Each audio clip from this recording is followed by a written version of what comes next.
Jewel Clark. Hi, can you see me, hear me? Yes, we can. Go ahead and proceed. Okay. Members of the Public Health and Children's Committee, thank you for this opportunity to testify on SB2.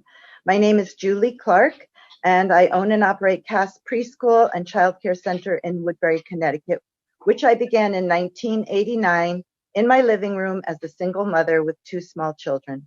We opened with an enrollment of 5 children, and today we care for and educate approximately 150 children from 3 months to 5 years old from Woodbury and the surrounding towns. In all of the 30 plus years that I have been in business, I have never seen such a dire situation affecting parents, children, and caregivers. Early childhood education has always been a touch and go business with a myriad of regulations and parents' limited budgets. It has always been a career that attracted primarily women with a significant other in their lives that allowed them to work in a field they loved for a ridiculously small salary. I myself dealt with this situation by offering young mothers free childcare as well as their salaries, thus securing a loving and dedicated workforce that I could afford. Now, however, with the advent of COVID, not only are people opting out of this line of work and choosing higher paying jobs, and let me note that working in fast foods is a higher paying job, but those that have remained in the field are suffering a huge amount of anxiety and upset. Not only are the educators and caregivers having a terribly hard time, but so, of course, are children and families. I am encouraged that SB2 calls for additional funding to address this crisis. In general, the early childhood field's greatest challenge now is our inability to hire staff. A typical classroom at CAST has 2 teachers, a head teacher, and an assistant. I will emphasize that this is barely sufficient in a classroom of young children under the age of 4, many of whom require one-on-one attention.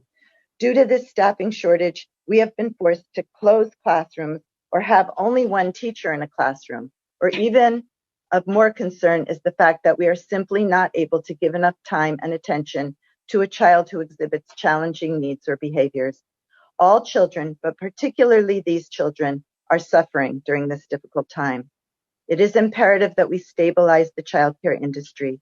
We need to provide our dedicated teachers and those young people who have ambitions to enter our field with salaries that will afford them a decent income, commensurate with the wages paid to early educators in public schools.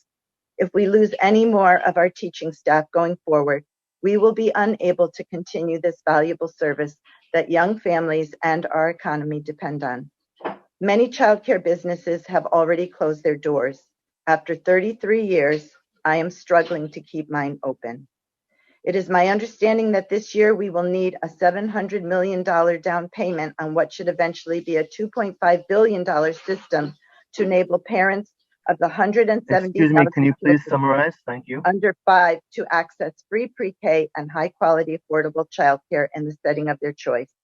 In this system, our teachers and the childcare providers all over the state would be paid for the true cost of quality and the immeasurable service that they provide. Thank you so much. Thank you, Julie. And I'm sorry I mispronounced your name, which is ironic given that we share the first name. No problem. It is wrong on the screen. I do know how to say Julie. So thank you for your testimony.